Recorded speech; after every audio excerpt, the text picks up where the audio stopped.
The night Derek Ward stormed into St. Clair Hospital, soaking wet and furious, demanding access to his ex-wife's room. He was absolutely certain he was still in control. He had the lawyers. He had the forged documents. He had the court petition that would give him legal authority over her body, her babies, her entire future. He had spent 6 months building the perfect trap. What he did not know, what he could not have prepared for, was what was waiting for him on the other side of that door. Not a broken woman. Not the frightened, isolated person he had spent 3 years carefully constructing. What he found was a woman who had been quietly, methodically, and with the help of people he had completely underestimated, dismantling every single thing he had built against her. And the man standing beside her bed was not just anyone.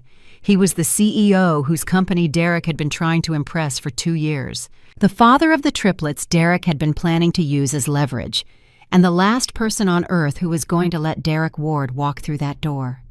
Stay with me, because what happens next is not just a story about betrayal and revenge. It is a story about what happens when a woman who has been told she is nothing finally decides to believe otherwise. This story is for every person who has ever stayed quiet to keep the peace and wondered what would happen if they finally spoke.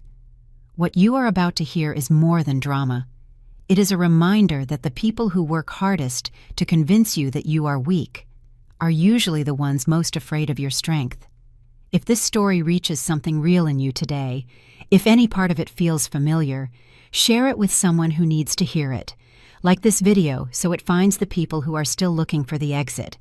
Leave a comment telling us what moment in this story hit you hardest. And subscribe, because every week we bring you stories exactly like this one. Stories about real human courage, told the way they deserve to be told. Now, let's begin. The rain hit the glass doors of St. Clair Hospital like it had a personal grudge against them. Inside, the emergency maternity wing moved at the kind of speed that makes ordinary urgency look lazy. Nurses cut through corridors with purpose. Monitors beeped in overlapping rhythms. The air smelled of antiseptic and something harder to name, the particular tension of a building full of people fighting for outcomes that were not yet decided.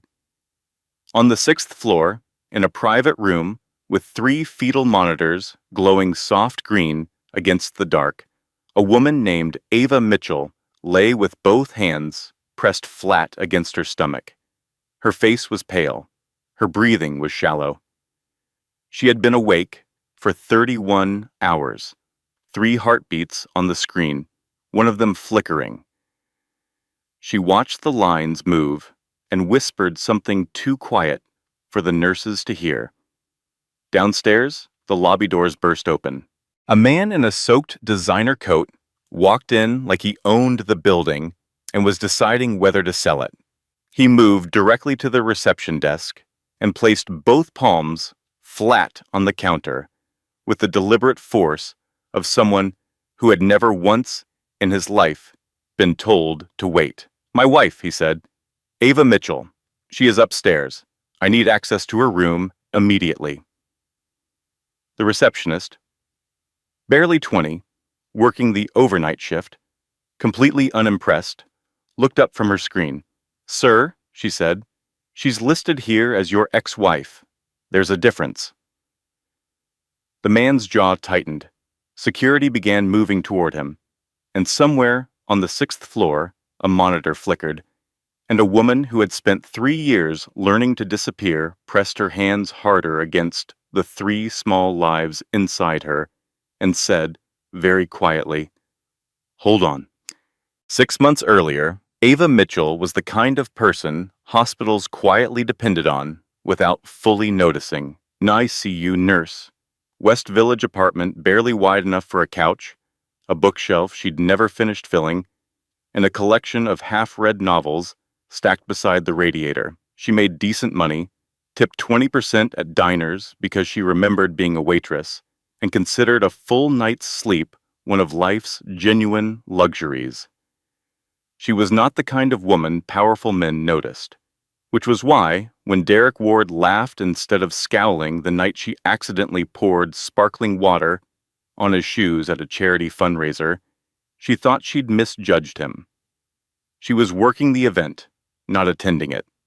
Name tag, black uniform, invisible in the way that service staff at wealthy gatherings are trained to be invisible.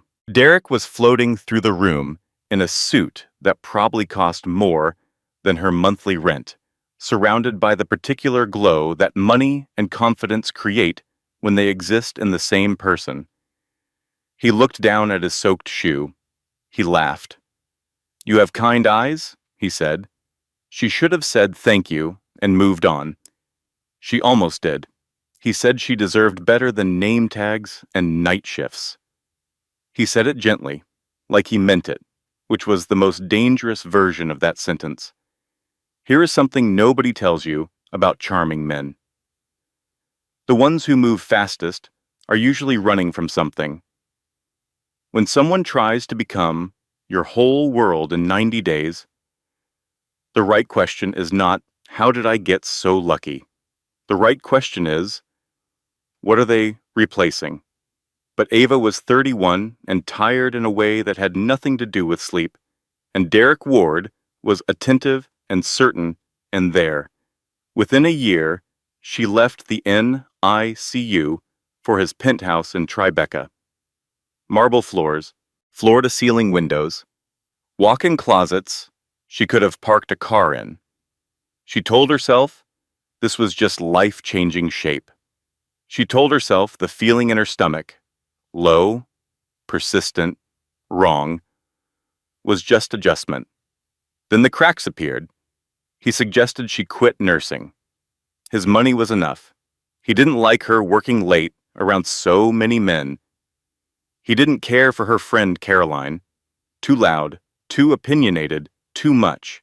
He knew which of her friendships were worth keeping, and he was generous enough to help her identify the ones that weren't. She lost her friends one by one, not through arguments, but through drift. She stopped calling. She stopped being available. She forgot, gradually, that she had once been someone people called. And when she got pregnant, genuinely, joyfully, terrifyingly pregnant, Derek sat across from her at their kitchen table and explained with perfect calm why a child right now would derail everything he'd built. He had already researched the clinic. He had already scheduled the appointment. She went. She has never fully forgiven herself for going. When she finally left, she did it at 6 in the morning on a Tuesday, wearing one shoe because she grabbed whatever was closest to the door. She had $40 in her wallet and a phone with a cracked screen and the specific, shaking relief of someone who has just realized they are not too late. She was wrong about the relief. Derek didn't need fists. He never had. He had a phone and a contact list and a voice that sounded reasonable to anyone who didn't know what lived underneath it. Within 6 weeks, her nursing license was under unexplained review. Job offers evaporated before interviews. Her apartment applications were mysteriously denied by buildings that had openings. She moved into a sublet in Washington Heights where the radiator hissed and the window overlooked a fire escape, and she told herself, some nights, that freedom has noise, control has silence. She said it like a prayer. Her friend, Caroline Simmons, who lived in Brooklyn, worked in hospital administration, and had an opinion on absolutely everything, drove 40 minutes to pick Ava up from a bus stop in the Bronx with a fast food bag and 0 questions. "You look terrible," Caro said. "Thank you," Ava said. "That's the most honest thing anyone said to me in 2 years."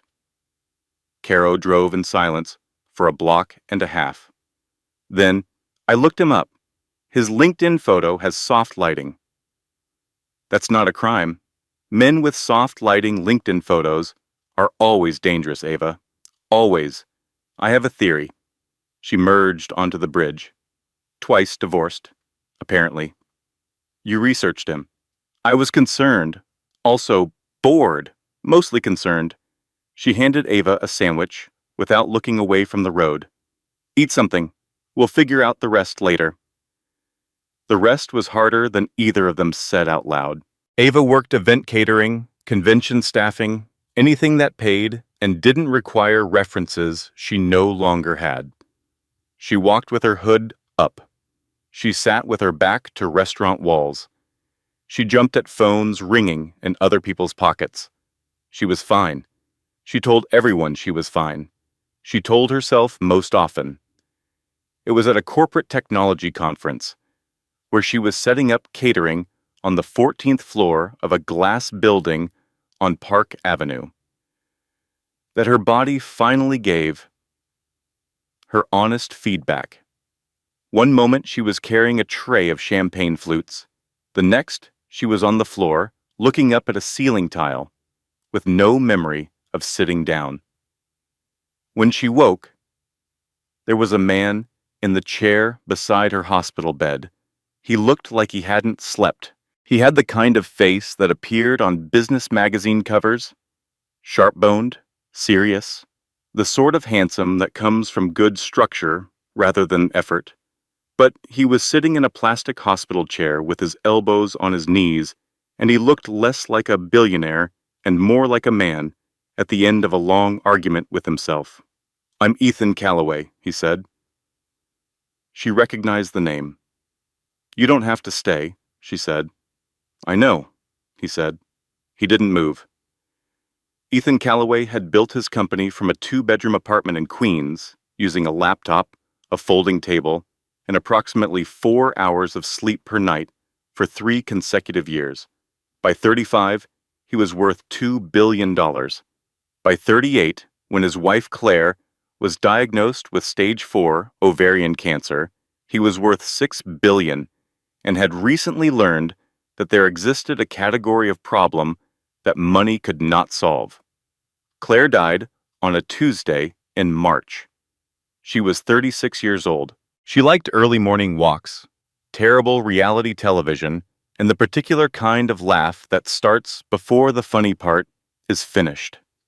She died in a hospital bed with Ethan's hand in hers and a nurse on the other side of her who read quietly to her during the nights when pain made sleep impossible. Ethan had not learned that nurse's name. He had been barely functional for months after the diagnosis. He sat beside Claire every hour. He wasn't contractually obligated to be elsewhere, and the hours he was obligated to be elsewhere, he spent looking at his phone, waiting for news that never came at a good time. He remembered the nurse with the steady hands, the quiet one, the one who stayed past her shift and never once made Claire feel like a burden. He had never thought to ask her name. His assistant Oliver Reed, 28, unfailingly organized, and possessed of the specific loyalty that comes from 3 years of watching a man grieve quietly without complaint, managed the period after Claire's death the way a very good assistant manages every impossible situation, by handling the things that could be handled and pretending not to notice the things that couldn't. On day 11 after the funeral, Oliver quietly replaced Ethan's gray sweater, the one he had worn without changing since the service, with an identical one while Ethan was in the shower. Ethan never noticed. Oliver has never mentioned it. Some kindnesses work precisely because they are invisible. When Ethan recognized Ava in the hospital bed, when he placed her face against the memory of a NICU corridor, and a woman reading softly to his dying wife at 2 a.m, he did not immediately say so. He sat beside her and said his name and waited. He offered her a position at the Calloway Foundation 3 days later. Project Coordinator for Neonatal Research Initiatives. Not pity, he was specific about that, in his particular way of being specific, which was to say it once, directly, and then not repeat it. "Your background is directly relevant," he said. They were sitting across from each other in his office, which had the floor-to-ceiling windows and the kind of furniture that signals money without shouting about it. The foundation works on neonatal care access nationally. You understand the clinical reality better than anyone currently on the team. You don't know me, Ava said. I know you read to dying women at 2 in the morning when it wasn't your shift. That tells me most of what I need. She didn't answer immediately. She looked at her hands, then she looked up. I'll think about it, she said. She thought about it for 4 days. She said yes on the 5th. Rebuilding trust after betrayal is not about lowering your standards. It is about watching for consistency over time. Not grand gestures, but small, repeated actions. Anyone can show up once. The question is, who shows up on an ordinary Tuesday with nothing particular to gain? Ethan showed up on ordinary Tuesdays. He was not dramatic about it. He left tea on her desk when she looked tired. He introduced her to donors as an essential part of the team without performance. He asked how she was settling in on her 3rd day, and then stood in silence for 7 full seconds when she said fine, because he had already used up his small talk and didn't know what came next. Oliver appeared at Ava's elbow approximately 45 seconds after Ethan retreated to his office. That was basically a sonnet from him, Oliver said quietly. He once went 11 days without speaking to anyone in this office who wasn't contractually required to be here. You should be genuinely flattered. He stood there in silence. Warmly, Oliver said. There's a difference. Ava laughed despite herself. It was the first time in months that laughter arrived without effort. She settled into the rhythm of the foundation the way water finds its level. Slowly, then completely. The work spoke her language. Compassion, precision, the particular urgency of people who understood that the smallest patients required the most careful attention. She breathed easier around these people. She laughed at lunch sometimes.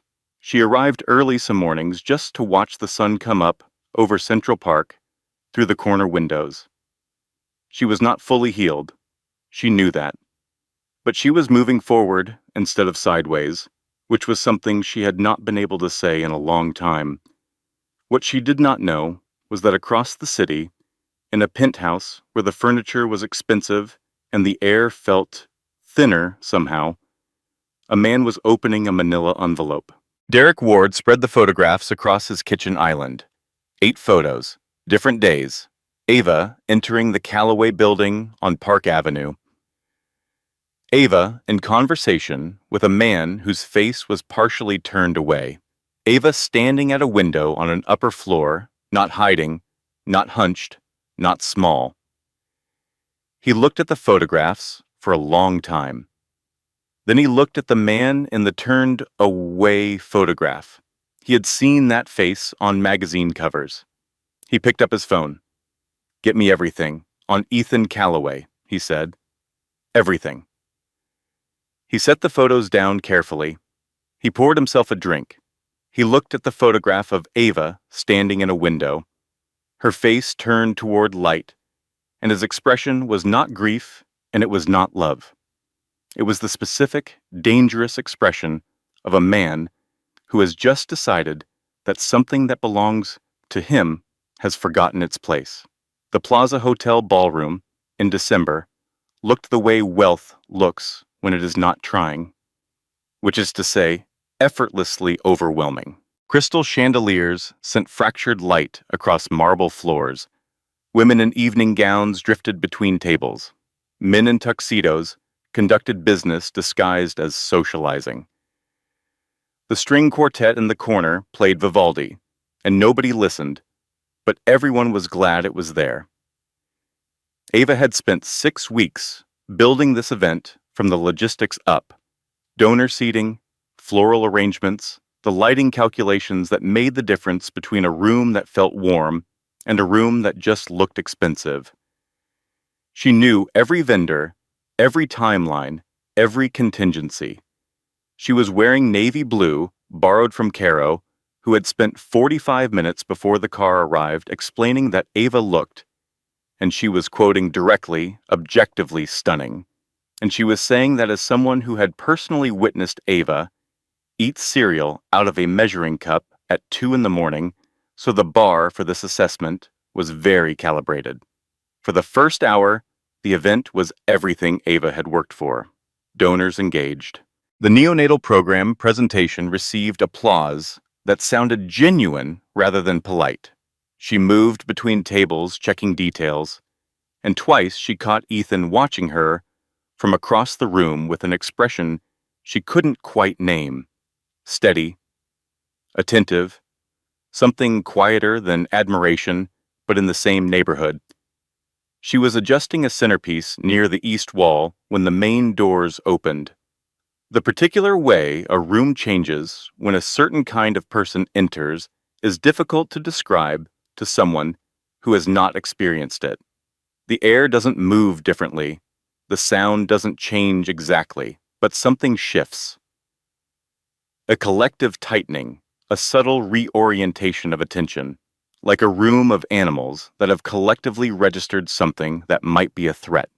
Derek Ward walked in wearing a tuxedo he'd clearly had pressed that afternoon, shoulders rigid, jaw set, eyes moving across the room with the focused efficiency of a man who has already located his target and is deciding on approach. He found Ava in 4 seconds. She saw him in 5. The tray she was holding didn't fall. She put it down deliberately, carefully, the way you handle things when your hands are shaking and you need to pretend they aren't. He crossed the room at exactly the pace of someone who is not rushing because they don't need to. "You look well," he said when he reached her. Soft voice, the smile she remembered from the beginning, pleasant on the surface, calibrated underneath. "I've been worried about you. Derek, you need to leave. I just came to talk. You've been avoiding my calls. I'm concerned. You're performing." He stepped closer, not aggressively, just enough to rearrange the space between them. She felt it, the way you feel a door closing in a room with no windows. "Relax," he murmured. "People are watching." "Then leave, now." He reached out and wrapped his hand around her wrist. Not tight, precise. The specific grip of someone who knows exactly how much pressure communicates authority without crossing a line that could be photographed. Ethan was across the room before she processed that he'd moved. He positioned himself beside Ava, not in front of her, beside her, and when he spoke, his voice was so quiet it almost didn't carry. "Let go of her arm." Derek released, smiled, turned slightly toward the nearest journalist. There were several. This was a photographed event, and raised his voice just enough. "I'm here because I'm genuinely worried about my ex-wife. She hasn't been herself. Working in this environment, around this level of stress, I don't think it's healthy for her." The ripple moved through the nearby guests instantly. Ava watched it happen in real time. The tilted heads, the exchanged glances, the mechanism she recognized from 3 years ago engaging with terrible efficiency. One sentence. Planted in the right room. Watered by the right audience. It would grow in the dark for days. She could not fight it publicly. Fighting it publicly was exactly what he wanted. Visible distress, photographed reaction, evidence of instability he could point to later. That was the trap. It had always been the trap. Ethan stepped fully in front of Derek. "You have 30 seconds to leave," he said, "before I have security remove you and make certain every journalist in this room understands exactly why." Derek stepped back. Slowly, smile still in place. "We'll see," he said. As he passed Ava, he leaned slightly towards Stush here. "You thought you could hide from me." His voice was barely above a whisper. His eyes dropped, just briefly, to her stomach. "You're carrying secrets, Ava. I know what they are."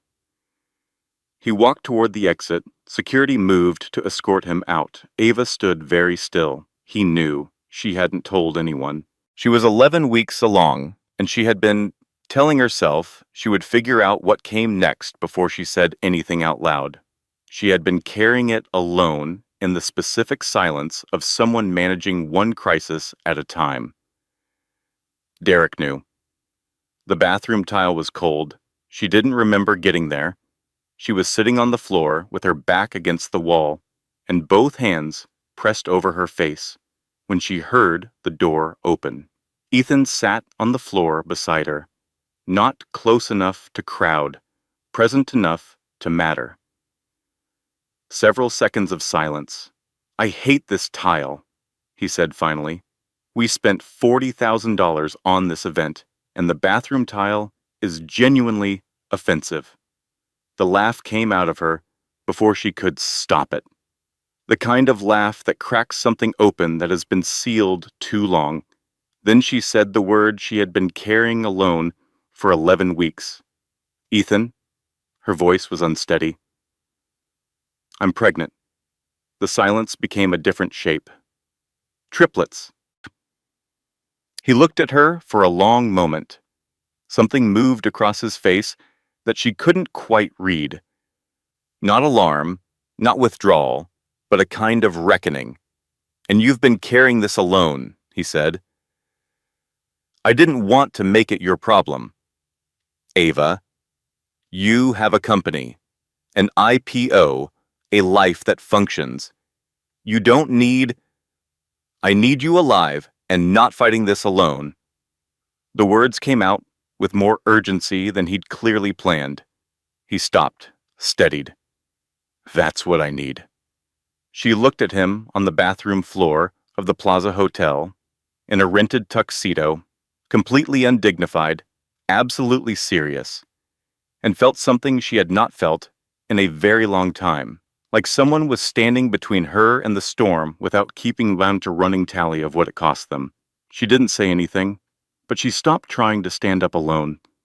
Ethan arrived at her apartment at 7 the next morning with a paper bag from the bakery 2 blocks down and an expression that confirmed he had not slept. He sat across from her at her small kitchen table, his knees noticeably too high for the chair, deeply uncomfortable, refusing to acknowledge it, and placed an envelope between them. Her name was on the front. The handwriting was precise, slightly slanted. She did not recognize it, and somehow that made it more frightening than if she had. "Claire left this for you?" Ethan said. "I found it with her lawyer after the estate settled. She didn't know your name. She told the firm to find the nurse with the steady hands and the gentle soul." He paused. "It took me a while to figure out that was you." Ava stared at the envelope, like it might move. "Why are you giving it to me now?" He looked at the table, then at her. "Because last night, when you told me about the pregnancy, the thing I saw in your face wasn't joy. It was exhaustion and terror and the specific expression of someone who has decided they don't deserve to be helped." His voice was even. "Claire wrote that letter for a reason. I thought it was time you read it." She opened it slowly. The paper inside was thin, the ink slightly faded. Claire Calloway's handwriting was neat and direct, and occasionally underlined for emphasis, which somehow made it feel more alive than any voice recording could have. "Dear nurse," it began, "if you are reading this, I am already gone, so let's skip the sad part and get to the useful part." Ava's throat closed. "My husband is a good man who has terrible instincts about his own feelings. He will not tell you that he is lonely. He will not admit that grief has made him smaller than he actually is. He will sit in rooms full of people and look fine and be lying. You, I suspect, will recognize this immediately because you are a nurse and nurses see through performance the way the rest of us see through glass. If he finds you, and I believe he will, because people who matter to each other tend to keep finding each other, please don't be afraid of him.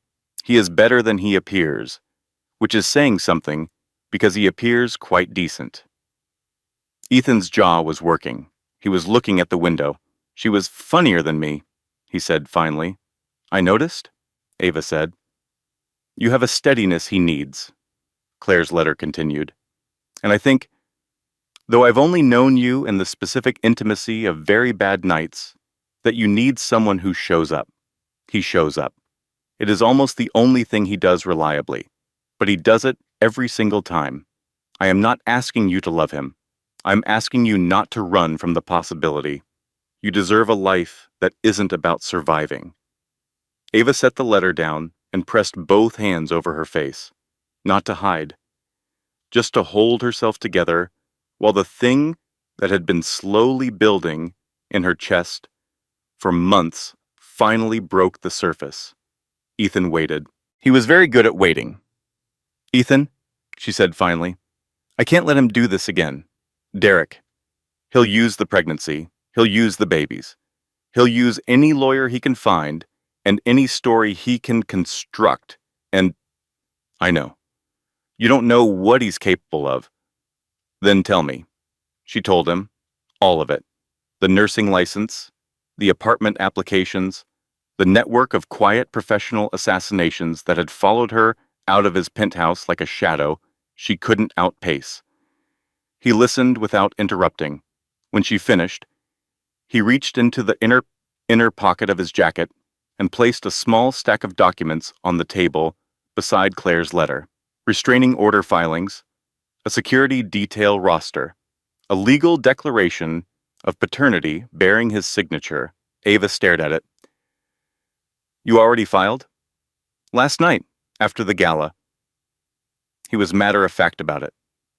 Margaret, my attorney, worked through the night. The declaration of paternity establishes my legal standing immediately. The restraining order creates documented grounds for escalation if he violates. Ethan, these are my children. You don't have to. I'm protecting the mother of my children, he said, simply, like it was a sentence that needed no elaboration. No one had ever said that to her. Not like that, not with that particular quality of certainty that doesn't ask for anything in return. She didn't answer for a long moment.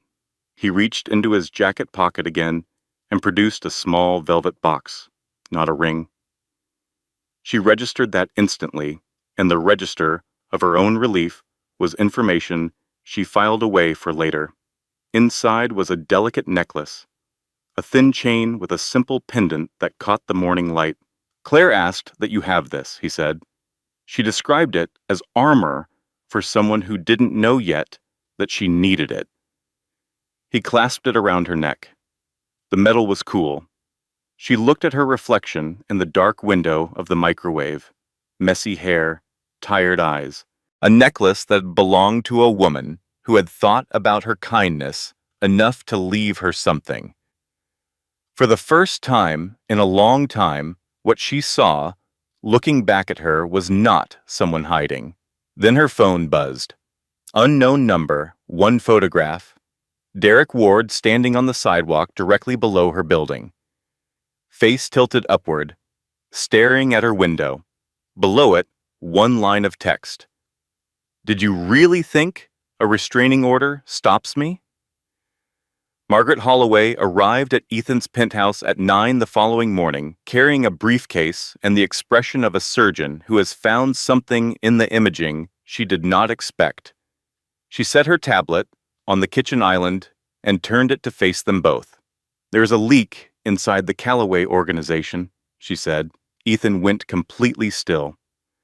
The quality of his stillness was different from ordinary quiet. It had weight to it. Who? He said. Margaret tapped the screen once. The name that appeared made the room very quiet for several seconds. Oliver Reed. Oliver, Ethan said flatly. Oliver who sends Ava Calendar reminders for prenatal appointments. Oliver who drove to 3 separate pharmacies last week to find the specific prenatal vitamin brand that doesn't cause nausea. That Oliver. Yes, Margaret said, with the carefully maintained neutrality of someone paid to deliver impossible information without editorializing. Oliver arrived 20 minutes later. He came voluntarily, which said something.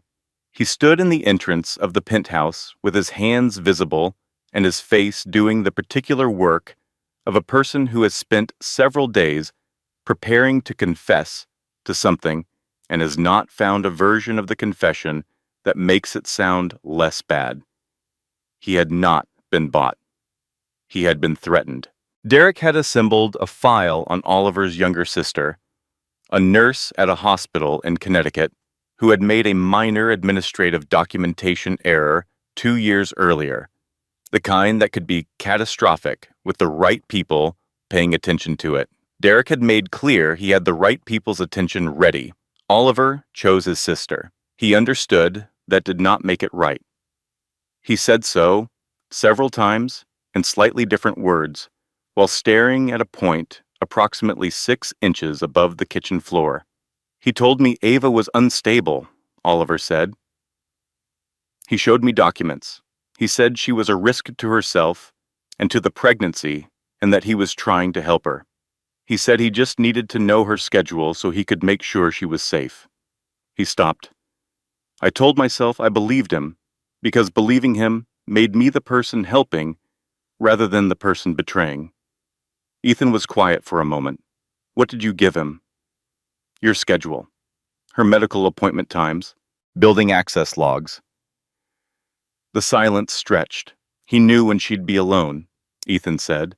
Oliver nodded.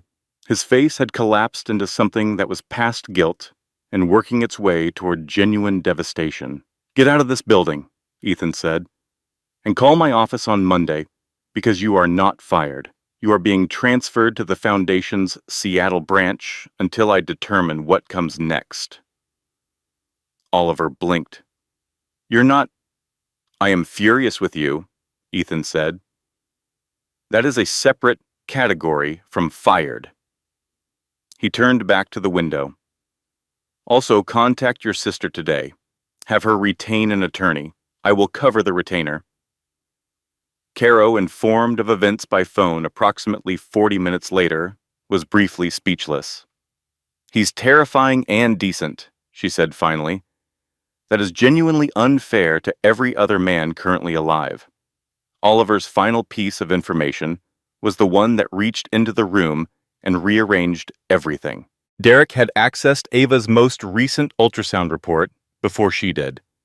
The report had flagged an irregular heartbeat in baby B, a finding Dr. Bowman had intended to discuss with Ava directly at a follow-up appointment scheduled for the following week.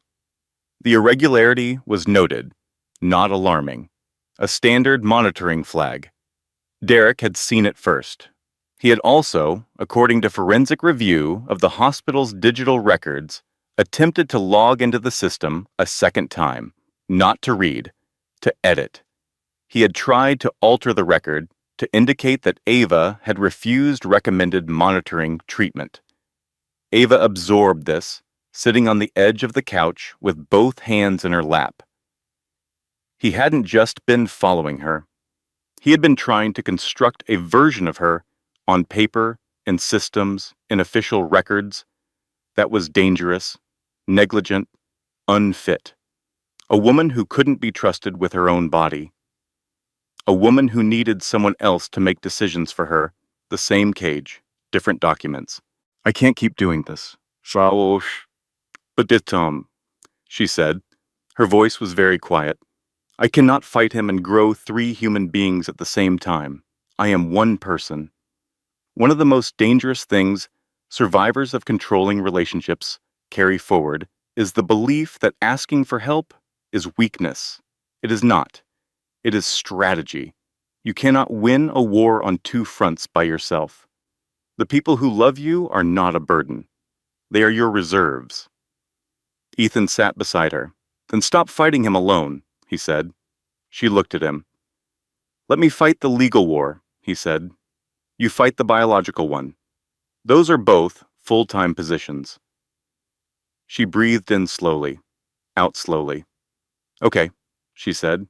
It was the hardest word she had said in months. It was also the most important. The venue was a waterfront event space in Lower Manhattan, with views of the harbor and the particular kind of natural light that makes everything feel more honest than it is. Margaret had recommended it. The framing was a Callaway Foundation announcement about expanded neonatal research funding. The actual purpose was simpler. Give Ava a microphone before Derek could take the room away from her again. Caro spent the morning saying the phrase, objectively speaking, "This is the most unhinged power move I have ever personally witnessed, and I mean that as the highest possible compliment at intervals of approximately 7 minutes. Ava did not use notes. She stood at the podium with 60 journalists in front of her and Ethan slightly to her right. Close enough that she could feel him there, far enough that the words would be hers.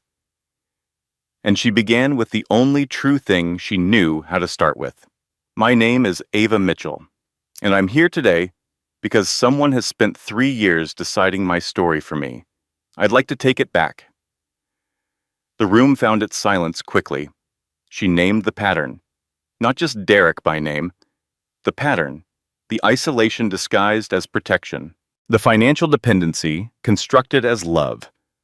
The medical coercion she had never spoken about publicly, that she named now in plain language, because plain language was the only kind that survived being weaponized. She named what happened after she left. The career destruction, systematic and quiet, the nursing license, the job offers that vanished, the way a woman leaving an abusive situation is punished, not by the law, but by the infrastructure of influence that powerful men maintain specifically for this purpose. I was quiet for 3 years because I believed the story he told about me.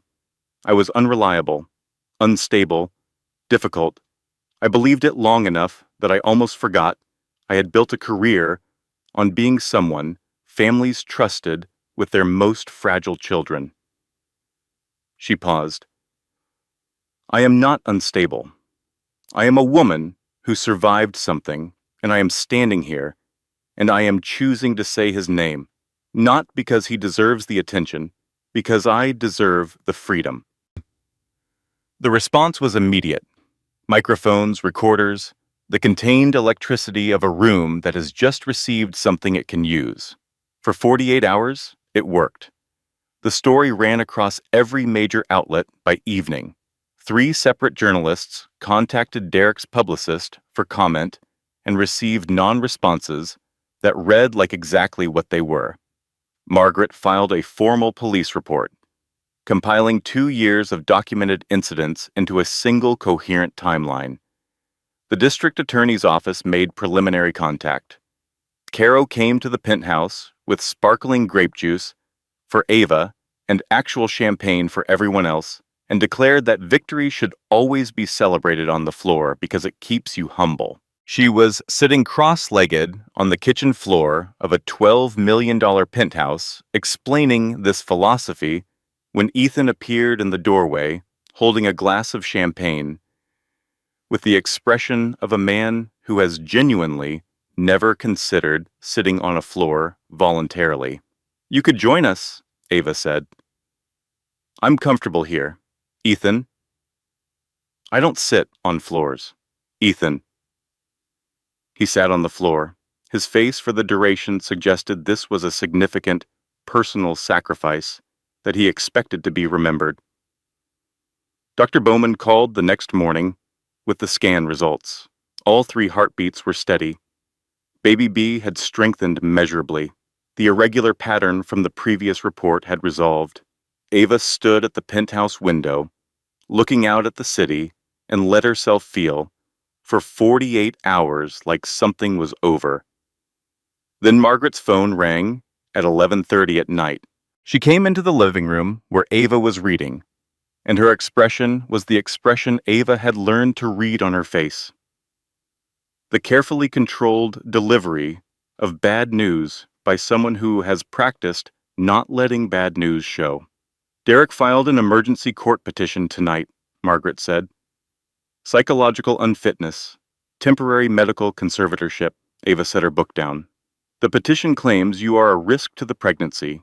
It includes a psychological evaluation from a licensed clinician. Margaret paused. The evaluation was conducted by a Dr. Frank Rourke. I've never been evaluated by anyone named Frank Rourke. No, Margaret said. You haven't, because the document is forged. The word landed in the room with physical weight. He also bribed a court clerk to fast-track the hearing. We have 48 hours before a judge sees this. Conservatorship. The word moved through Ava slowly, finding every place she was vulnerable and pressing there. Not just Derek watching her, Derek with legal authority. The ability to walk into her hospital room. The right to override her medical decisions.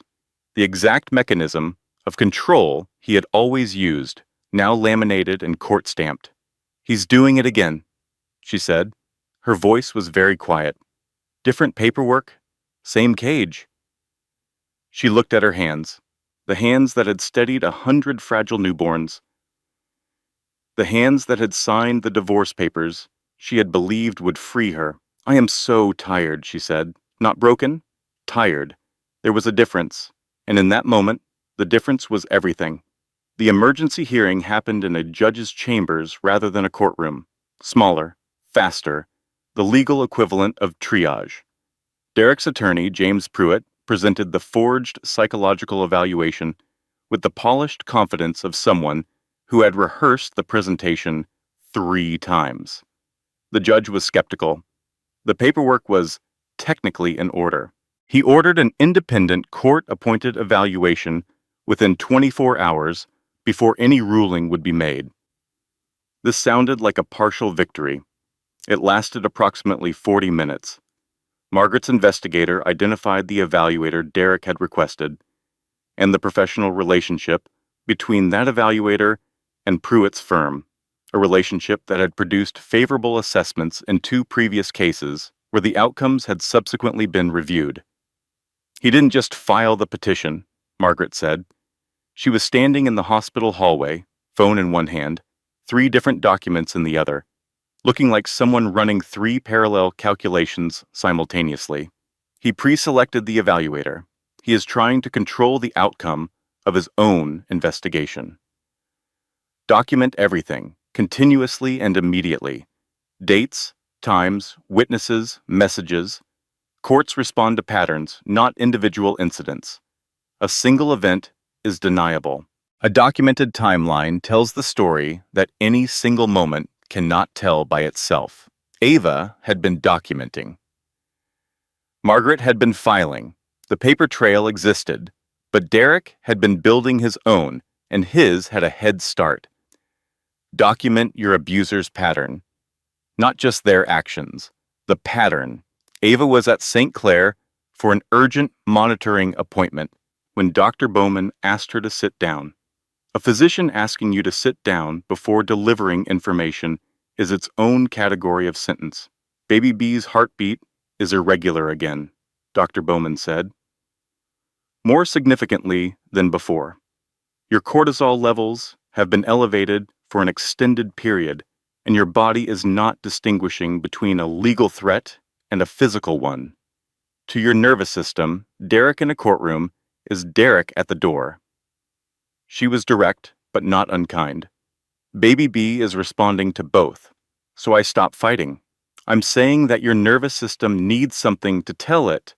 The fight is not happening inside your body. The stress response that is keeping you sharp in a crisis is the same response that is affecting Baby B's cardiovascular function. She paused. The 2 things are not separable right now. Ethan was in the hallway when Ava came out. He read her face. He took her hand. No speech, no plan offered. Just took her hand and held it. It was the most useful thing that had happened all week. The call about the apartment came from Caro at 9:15 that evening. Her voice on the phone was completely flat. Caro went flat when she was past anger and working towards something colder. Someone was in Ava's apartment, Caro said. I stopped by to get the rest of her things. A pause. He didn't take anything. He didn't break anything. Then what did he do? Ethan said. He turned every photograph face down, opened every drawer, left the bedroom window unlocked. Another pause. And he wrote on the bathroom mirror in her lipstick, "I was here."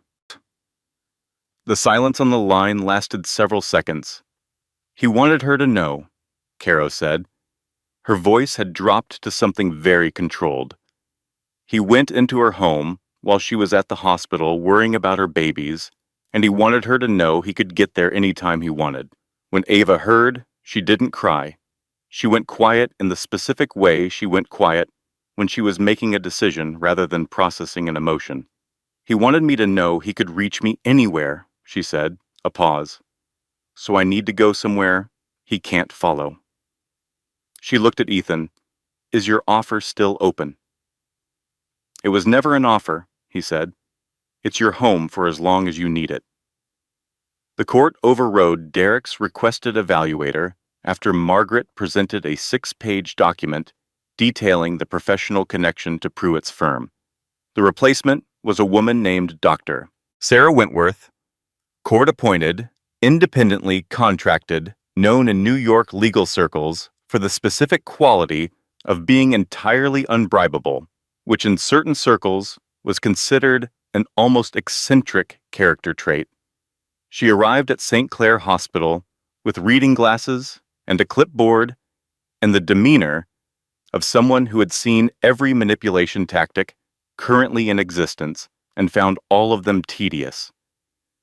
She asked Ava standard questions for 12 minutes. Then she put down her clipboard. "I'm going to tell you something outside my formal evaluation," Dr. Wentworth said. "I've been conducting court-ordered mental health assessments for 19 years. The petition filed against you has the characteristic architecture of a harassment campaign dressed in clinical language. I will conduct the formal evaluation with full professional rigor and document exactly what I find." "Which is," Ava said, "a woman under extraordinary sustained stress who is functioning at a level most people without her history couldn't sustain." She looked at Ava directly. "The clinical term for what you're doing, Ms. Mitchell, is remarkable." Margaret's forensic technology team surfaced the first major reveal at 2 in the afternoon. The forged psychological evaluation, the centerpiece of Derek's entire petition, contained metadata. The document had been created on a specific device at a specific IP address, and the creation date was stamped in the file's hidden information. The document had been created 11 days before the Foundation Gala, 11 days before the event Derek had supposedly filed the petition in response to. "He planned this before the gala," Margaret said. Her voice had a particular quality, the controlled tone of someone who has found something that changes the shape of everything that came before it. The forged documents, the petition, the conservatorship bid, none of it was reactive. He built the entire legal framework before Ava ever spoke publicly. "He wanted her to go to the gala," Ethan said slowly. "He wanted her to speak. He needed her visibly distressed at a public event so he could point to it later as evidence of instability." Margaret set the document down. The press conference wasn't an ambush. "It was a trap he set 3 weeks before she walked into it," Ava said. The room was very quiet. Caro, sitting in the corner with a cup of coffee, said, "He used her courage against her. He waited for her to be brave and then built a cage around the bravery." Nobody said anything for a moment. "Okay," Caro said quietly. "I am now genuinely frightened of him." The second reveal arrived via Margaret's investigator 40 minutes later. Derek's attorney Pruitt had been constructing a parallel legal instrument alongside the conservatorship petition, emergency guardianship of unborn children. A legal mechanism so rarely invoked that its case law barely existed, but technically operable in extreme circumstances. If granted, it would give Derek standing as a concerned party in the welfare of Ava's children. No biological relationship required. No legal connection to Ava or Ethan required. He was trying to attach himself to the children permanently, not through Ava, through them. He was never trying to get her back, Ethan said. No, Margaret said. He was trying to make sure she could never fully leave. The recording arrived via Oliver from Seattle, sent with a message that said only, "I found this on my phone. I am so sorry. I did not know he was being recorded. Use it however you need to." The voice memo had been accidentally captured during a call Oliver had received. Derek, calling to give him instructions, Oliver's pocket recording the entire conversation without Oliver's awareness. Margaret played it once. Derek's voice was clear and unhurried, the voice of a man speaking to someone he owned. "You find me someone who will sign the evaluation, or I make your professional history my personal project. And that nurse, that pathetic woman, I will have her declared unfit before the week is over. She thinks speaking at a press conference makes her untouchable.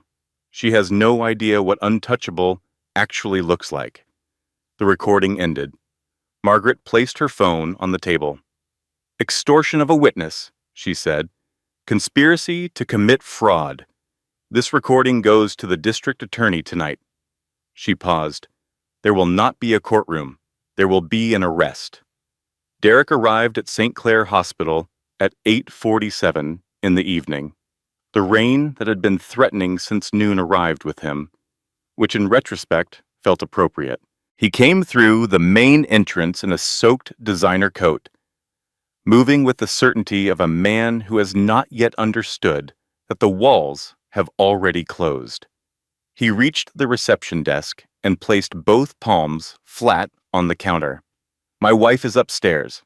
I want access to her room immediately." "Sir," said the receptionist, the same young woman from 6 months earlier, working the same overnight shift, possessed of the same magnificent patience. "She is listed as your ex-wife. There is a difference." He shoved past the first security guard before the second one reached him. He was moving toward the elevator when 3 members of hospital security tackled him in the lobby. He went down shouting, "She is mine. She has always been mine. You cannot take what is mine." There were 4 journalists in the lobby who had been staking out the hospital for 3 days waiting for developments. All 4 of them recorded the entire thing. The word "mine," spoken 3 times, each time louder. Margaret, watching the footage on a tablet in Ava's room, set it down with the expression of someone who has just received an unexpected gift. "He just made our case for us," she said. Upstairs, Ava heard the distant commotion, the particular muffled energy of something happening in a building. Without hearing words, she knew what it was. Baby B's monitor flickered. Ethan moved before she could speak. He stepped in front of the monitor and placed his hand against her face, turning her attention toward him deliberately. "Right here," he said. "Look at me. Is it over? Almost. Almost is not. Almost means this part is." He kept his eyes on hers, even and present and entirely steady. "The next part is better." Dr. Bowman entered 30 seconds later. She looked at the monitor, adjusted the drip, watched Baby B's line for a long moment. The irregular pattern steadied. Not resolved, but present. Holding. "She's stubborn," Dr. Bowman said. "She gets it honestly," Ethan said quietly. Ava looked at him. "You said she." "Reasonable guess." "You don't know that." "No," he agreed, "but I'm fairly confident." The arrest happened at 9:12. Security escorted Derek through the lobby in handcuffs as every camera in the building's vicinity recorded. His face in those moments was not the face she had known. Not controlled, not calculating, not the practiced expression of someone who had spent years managing how he appeared. It was the face of a man who had genuinely not believed in consequences until they were locked around his wrists. A reporter called out a question. Derek said something about Ava, about her ruining him, about her belonging to him. The sound clip played on 3 news networks before midnight. Margaret came upstairs with the arrest details delivered in the tone of a woman reading a shopping list. Stalking, criminal harassment, forgery, tampering with medical records, extortion of a witness, bribery of a court official, conspiracy to commit fraud. James Pruitt resigned the case by email at 11:15. Caro's response to this information was immediate. His own lawyer quit by email, not a phone call, not a letter, an email. That is the legal equivalent of breaking up by text, and I am choosing to find it deeply satisfying. At 2 in the morning, the hospital wing was quiet. The monitors hummed their soft rhythms. 3 heartbeats on 3 screens, all of them present. Ethan was asleep in the chair beside Ava's bed, head tilted at an angle that would clearly result in a complaint about his neck by morning, entirely undignified, not going anywhere. She watched him for a while. "I know you're awake," he said, without opening his eyes. "How do you—" "Your breathing changes when you're thinking." She was quiet for a moment. "You learned my breathing pattern. It was not intentional. You were nearby for an extended period. Patterns become apparent." "Ethan." "Yes, I understand what that sounds like." "Then say what it means." He opened his eyes. In the low light of the hospital room, he looked like himself. No performance, no presentation, just the version of him that existed when there was no one to be convincing for. "I'm aware of what's been happening to me," he said. "I have been aware for some time. I didn't want to say it in a hospital room during the worst months of your life, because I didn't want it to be about the situation. I wanted it to be about you choosing it, not you being in a position where it was the available option." "What if it isn't just the situation?" Ava said quietly. He looked at her for a long moment. "Then I will still say it properly," he said. "When you're ready, when everything isn't on fire, when you have actual options in front of you, and you choose this one." "And if I tell you I already know what I'd choose?" "Then I'll say," he said, "that I have loved you since the night I sat beside your hospital bed and watched you apologize for taking up space, and that I intend to spend a very long time making sure you never feel the need to do that again." Ava was quiet. "The cereal from a measuring cup thing is not negotiable," she said, finally. "I'm not giving that up." "I know, and I don't trust quickly or easily." "I highlighted a prenatal nutrition guide," he said, "in 3 colors. I am clearly not looking for easy." She reached across and took his hand.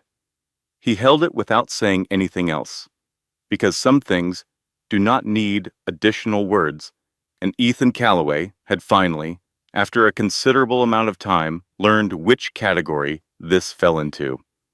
6 weeks later, St. Clair Hospital, private delivery suite, 3 monitors, 3 heartbeats, all of them steady, including baby B, who had spent the preceding month demonstrating the kind of cardiovascular improvement Dr. Bowman described as overcorrecting with enthusiasm.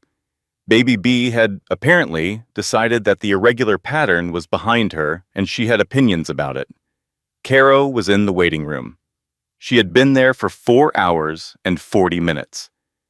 She had reorganized the magazine rack, learned the names of both nurses on the floor, and was currently teaching a hospital volunteer a card game she claimed to have invented, but had almost certainly not invented. Oliver was in Seattle. He had sent flowers, significantly too many flowers, which arrived in 3 separate deliveries and filled the hallway outside the suite with a volume of floral arrangement that required negotiation with nursing staff. His note said, "I know flowers don't fix it, but congratulations. I mean that completely. From the Seattle branch, apparently. Margaret Holloway had sent a brief text at 6 in the morning that read, "Preliminary charges confirmed on all 6 counts. Minimum 18 months on the forgery alone. He will not be anywhere near you or the children." Then a second text, 30 seconds later, "Congratulations." That was the entirety of Margaret's sentimentality. Ava found it exactly right. Derek did not appear in this chapter. He was handled. He existed in courtrooms and legal filings, and the careful documentation Margaret's office had assembled with the precision of people who understood that thoroughness is its own form of protection. He would face consequences that were appropriate and documented and entirely separate from Ava's life going forward. Some victories are not dramatic. Some victories are just the absence of a weight you'd been carrying so long you forgot what it felt like to stand straight. The delivery itself, Ava would describe it later to Caro as approximately as reasonable as delivering 3 humans simultaneously can be, which is not very reasonable, but is survivable. Dr. Bowman, who had been Ava's physician for 8 months and had seen her at her most frightened and her most determined and everything between, announced the arrival of each baby with the particular combination of professional calm and genuine joy that makes a great doctor irreplaceable. Baby A, a boy, clear-voiced and opinionated from the first breath, which Ethan noted was familiar. Baby C, a girl, smaller than expected and immediately visibly fine. Baby B, the last, the one who had flickered and held and strengthened and fought for 6 weeks from inside the impossible smallness of where she was.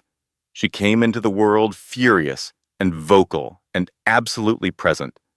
"On brand," Dr. Bowman said. Ethan laughed. "The real kind, unguarded, the kind that comes from a place below planning." And it was the best sound Ava had heard in longer than she could remember.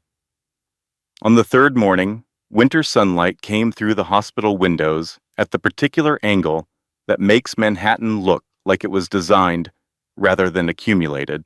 Ava was standing at the window holding baby B, who was asleep in the specific absolute way that newborns sleep, as though unconsciousness is a competition, when Ethan came to stand beside her. They looked out at the city together for a while without speaking. "The offer stands," Ethan said finally. "Which offer?" "All of them." She turned to look at him. He was watching her with the expression she had come to recognize as his serious face, which was indistinguishable from his ordinary face to most people, but she had learned the difference, the slight shift in the set of his jaw, the way his eyes didn't move. "I'm not easy," she said. "I've said this." "You have. I remember." 3 children. Trust issues that will require ongoing patience. The serial. "I've integrated the serial into my worldview," he said. "I've made peace with it." Ethan. Ava. She shifted baby B slightly. The baby remained entirely uninterested in the adult proceedings. "Then ask me," she said. "Properly." He reached into his pocket. Not a dramatic production, not a performance. A small velvet box, navy blue, carried for 2 weeks in the same pocket as his phone, which had left a small impression in the fabric. He opened it. The ring inside was simple. Platinum, single diamond, the kind of thing that would look right in a NICU corridor or a boardroom or a kitchen at 2 in the morning. The kind of thing designed to be worn, not displayed. "Ava Mitchell," he said, "I am asking you to spend the rest of your life with someone who highlighted a grocery list in 3 colors and considers that a reasonable expression of feeling. I am asking because you are the most honest person I have met in my adult life, and because you chose to keep fighting when fighting was the harder option, and because my children are going to need someone with your particular quality of steady And because, he stopped. Because I love you, he said. That's the primary reason. The rest is supporting material. She looked at him for a long moment. Yes, she said. He put the ring on her finger. Baby B slept through the entire thing, which Ava later said was the most accurate possible preview of parenting she could have received. From the waiting room, Caro received a text containing only a photo. The ring, Ava's hand, the window behind them, the city lit in morning gold. Her response arrived in 4 seconds. I knew it. The highlighted grocery list was the clearest possible signal. I told you. I literally told you. I said the man highlighted a prenatal nutrition guide in 3 colors, and you said, that's just how he is. And I said that is how someone in love is. I told you. Please acknowledge that I told you. Ava typed back, you told me. I am choosing to read that as a complete vindication. It was. Oliver, in Seattle, received a text from Ethan at 9 in the morning. It said, 3 healthy. Everyone is well. Come home when you're ready. And then, after a pause that Oliver could feel even through a text message, you're not unforgiven. You were scared. I understand scared. Oliver sat in a Seattle coffee shop and cried for approximately 4 minutes. The barista brought him a refill without being asked and did not comment, which he found very kind. In the weeks that followed, and in the months after that, and in the particular shape of the life that assembled itself from the aftermath of surviving, Ava would sometimes stand at a window in the early morning while the babies slept and think about what it had cost her to get here. The answer was almost everything, and then something had held. Some wire in her that Derek had spent years trying to find and cut had turned out to be buried deeper than he knew. She had not known it was there herself for a long time. She had thought she was just surviving. It turned out, survival, done long enough with enough intention, becomes something else. Surviving a relationship built on control doesn't mean the fear disappears overnight. It means you learn to act in spite of it. It means you find the people who show up on ordinary Tuesdays. You document the truth and stop protecting someone else's reputation at the expense of your own safety. You ask for help when you need it, and you stop calling that weakness. And then one morning, you stand at a window with a sleeping baby in your arms, and the city outside and someone in the kitchen making coffee who highlighted a grocery list because he didn't know how else to say, I am paying attention to you. And you realize you are not running anymore. You are not hiding. You are not surviving. You are just here. Finally, undeniably, completely here. And here, it turns out, is everything. The content of this story has been carefully researched, developed, and manually edited by our team to ensure it carries genuine meaning, emotional truth, and a message worth your time. We do not generate and publish. We build, one story at a time.